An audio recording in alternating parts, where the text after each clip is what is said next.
प्रश्न संख्या 301। माननीय उत्तर सदन के पटल पे रखा गया। माननीय अध्यक्ष महोदय, मैंने जो प्रश्न नोटिस पूछा कर लिया उसका मैंने संसदीय शिष्टमंडल को बता दिया। ये मुझे पता है सर कि जो मंत्री महोदय ने उत्तर दिया कि ये जो पानी है वो शुद्ध जो है राज्य का विषय, राज्य मेरे सरकार विषय संज्ञान में आ गया है और मैंने संसदीय शिष्टमंडल को ये बात बता दी है। उन्होंने उत्तर सभा पटल पर रख दिया है सर। मैं ये जानता हूं सर। एक मिनट प्लीज, एक मिनट बैठे, प्लीज एक मिनट बैठे, प्लीज एक मिनट बैठे, प्लीज कंप्लीट विषय है, प्लीज विषय मेरे संज्ञान में आया है और आपने संज्ञान में डाल दिया है और मैं इसकी व्यवस्था दूंगा।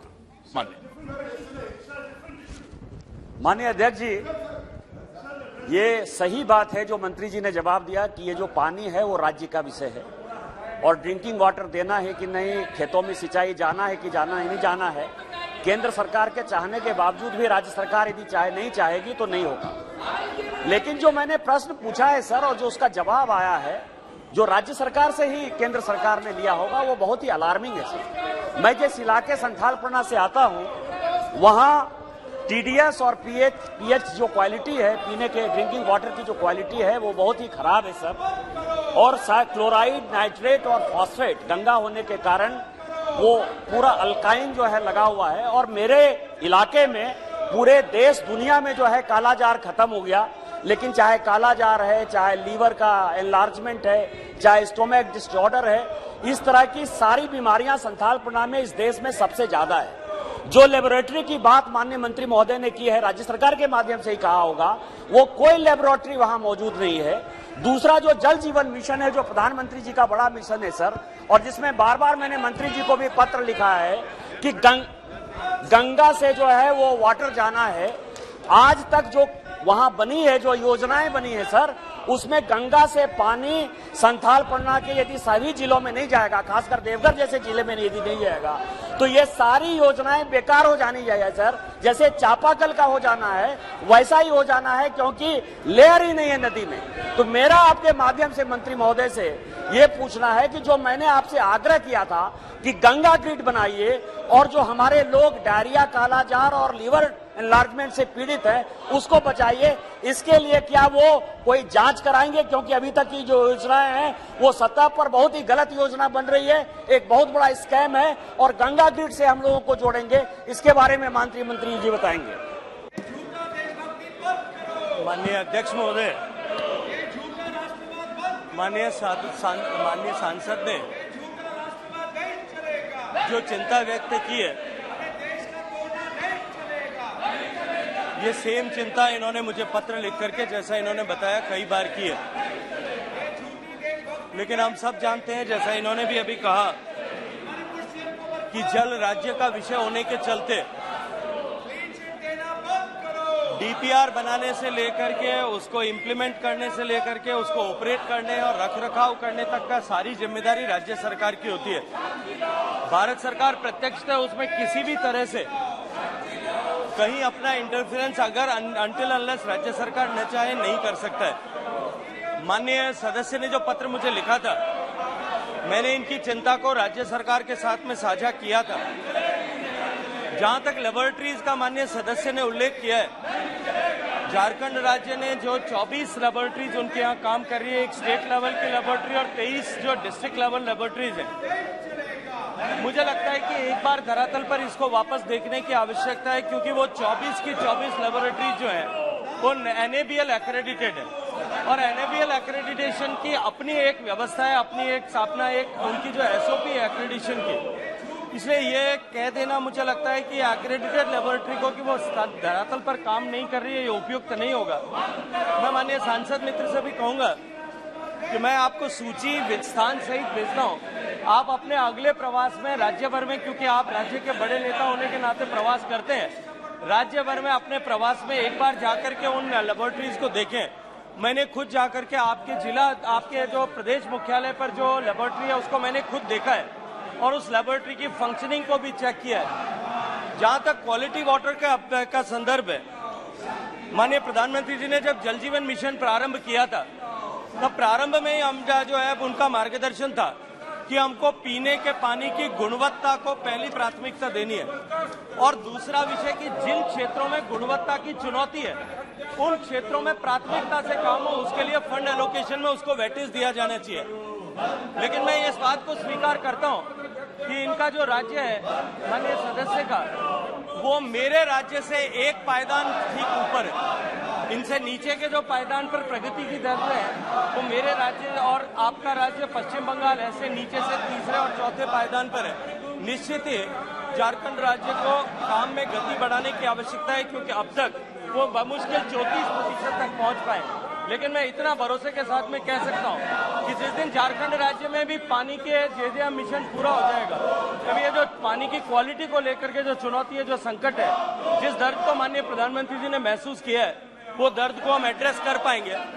साथ ही क्वालिटी वाटर, अफेक्टेड वाटर जहां है, हमने राज्यों को कहा है, राज्य सरकारों से बार बार आग्रह किया है कि जो पानी पीने का देने में जहां आप रिवर ग्रिड से या सरफेस या सेफ वाटर सोर्स से नहीं दे पा रहे हो, वहां कम से कम एक कम्युनिटी वाटर ट्रीटमेंट प्लांट लगा करके, CWTP लगा करके वहां उनको स्वच्छ पानी उपलब्ध कराएं।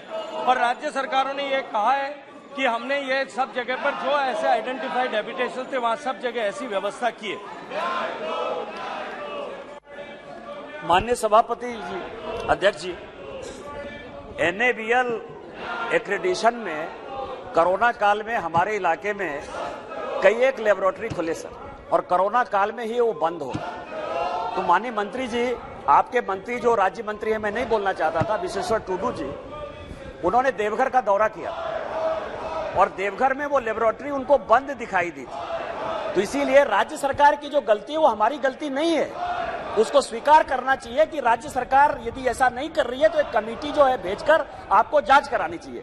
दूसरा जो आपने जवाब में कहा है कि नेशनल रिवर कंजर्वेशन प्लान, जिसके लिए कि विश्वेश्वर टुडू जो गए थे देवघर, उसमें जो कई एक नदियां हैं जो गंगा में जा रही हैं, और राज्य सरकार यदि गंगा की सफाई का अभियान माननीय प्रधानमंत्री चला रहे हैं और आप बड़ा अच्छा काम कर रहे हैं। मैं इसके पहले माननीय गडकरी जी मंत्री थे, वो उन्होंने भी उसकी बड़ी अच्छी शुरुआत की थी, उमा भारती जी ने भी किया। पिछले 9 साल जो हम कर रहे हैं, तो गंगा में जो पानी जा रहा है उसमें हमारे यहाँ की जो नदियां हैं, चाहे वो कजिया है, चाहे डड़वा है, चाहे हरना है, वो सारी नदी जो है पॉल्यूटेड रिवर गंगा में जा रही है। और इसके लिए भी मैंने आपको पत्र लिखा है। तो गंगा की सफाई कब होगी? यदि राज्य सरकार नहीं चाहेगी तो क्या हम गंगा की सफाई नहीं करेंगे? और यदि गंगा की सफाई करेंगे तो मैंने जो पत्र लिखा है उसके ऊपर आपने क्या कार्रवाई की है, ये यदि बताएं तो अच्छा रहेगा। धन्यवाद सर। माननीय सभापति महोदय, हालांकि माननीय सदस्य का जो प्रश्न है, मूल प्रश्न ड्रिंकिंग वाटर का था, उससे इसका प्रत्यक्ष कोई संबंध नहीं है। लेकिन फिर भी मैं माननीय सदस्य के और सदन की जानकारी के लिए आपके माध्यम से बताना चाहता हूं। माननीय प्रधानमंत्री जी ने जब गंगा को निर्मल और अविरल बनाने की संकल्पना की, और उस संकल्पना के साथ में मिशन नमामि गंगे, जिसको पूरे विश्व भर के पिछले 10 साल को डिकेड ऑफ रिस्टोरेशन का दशक ऐसा मानते हुए दुनिया भर के एंट्रीज में टॉप 10 इनिशिएटिव्स में काउंट किया गया है। उस कार्यक्रम में माननीय प्रधानमंत्री जी के मार्गदर्शन में पहले आदरणीय नितिन जी यहाँ विराजे हैं, जब मंत्री थे तब ये तय किया था कि हम पहले मुख्य धारा पर काम करेंगे, उसके बाद में ऑर्डर 1, 2, 3 ट्रिब्यूटरीज पर काम करेंगे। हमने ऑर्डर 1, 2, 3 ट्रिब्यूटरीज पर भी काम करना प्रारंभ किया है। माननीय सदस्य ने जो पत्र लिखा था, उस पत्र को हमने अपनी तरफ से कार्रवाई करके राज्य सरकार को भेजा है। राज्य सरकार का जो स्टेट गंगा मिशन है, जो SPM जी है, वो इस पर अपनी तरफ से एक बार राय व्यक्त करे, उसके बाद में हम उस पर आगे इनिशिएट कर पाएंगे। मैं माननीय सदस्य के जो है संदर्भ को, दर्द को समझता हूं, और निश्चित ही इस पर एक बार फिर राज्य सरकार से बात करके किस तरह से हम उसको गति प्रदान कर सकते हैं, उस दिशा में पाल जी, जगदीबा पाल जी।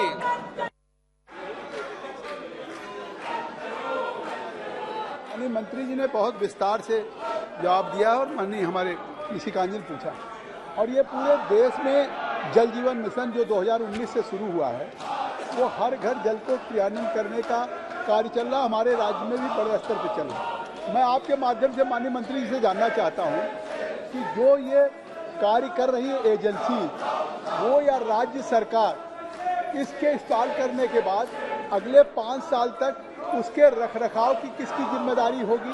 और दूसरी बात उसमें कि जो जिन गांवों में भी ये हर घर के जल को नल से जोड़ के जो घर को दिया जा रहा है, तो जो गांव में मनरेगा से काम हुआ है उन खड़ंजों को, इंटरलॉकिंग को, सड़कों को जो वो तोड़ करके पाइप डाल रहे हैं और फिर ठेकेदार उस काम को उसी तरीके छोड़ जा रहे हैं, तो क्या ये पूरे गांव में जो एक इंफ्रास्ट्रक्चर क्रिएट हुआ है, अब जब हर घर को पाइप दिया जा रहा है, तो क्या उन सड़कों को जो खराब हुआ है उसको ठीक करने की भी डीपीआर में है इसका पैसा, या कौन करेगा? इसका माननीय मंत्री जी से मैं जानना चाहता हूँ।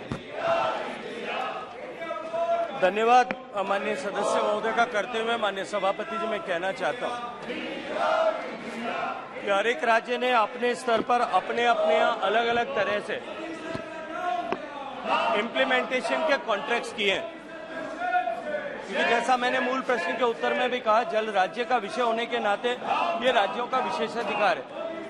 माननीय सदस्य जिस राज्य से आते हैं उत्तर प्रदेश में, वहां उन्होंने जिला से इस तरह के एक एक बड़ी कंपनी के साथ में कॉन्ट्रैक्ट किया है और रख रखाव की जिम्मेदारी भी अगले 10 साल तक उसी एजेंसी की जो इम्प्लीमेंट कर रही है उसी एजेंसी की रहेगी। मूलतया मोटे तौर पर उत्तर प्रदेश के सरकार ने जितने कॉन्ट्रैक्ट किए हैं लगभग सभी कॉन्ट्रैक्ट में इसी तरह की व्यवस्था की है।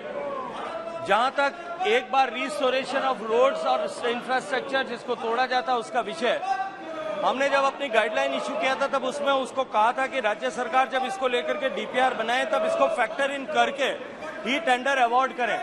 राज्य सरकारों ने बहुत सारी जगह पर उसको रिस्टोर करने के लिए इनिशिएटिव लिया है, लेकिन मैं माननीय सदस्य से कहूंगा कि यदि आपके संज्ञान में कहीं इस तरह का विषय आया है कि जहां वापस रिस्टोरेशन नहीं किया, आप मुझे पत्र लिख करके बताएंगे, मैं निश्चित रूप से राज्य सरकार के संज्ञान में उस विषय को लाऊंगा। माननीय मंत्री जी, उत्तर प्रदेश में जो है अब तक जब उत्तर प्रदेश ने काम करना शुरू किया था माननीय सभापति महोदय, वो लोएस्ट बेस पर था, 1% पर था, लेकिन आज उत्तर प्रदेश माननीय मुख्यमंत्री योगी जी के नेतृत्व में काम करते हुए 54% तक पहुंचा है और लगभग 50,000 कनेक्शन के आसपास लगभग एवरीडे एवरेज पिछले 1 जनवरी से अब तक उत्तर प्रदेश दे रहा है, जो निश्चय ही अत्यंत संतोषजनक भी है। माननीय सदस्यगण, आप प्रश्नकाल के महत्वपूर्ण समय का उपयोग नहीं करना चाहते।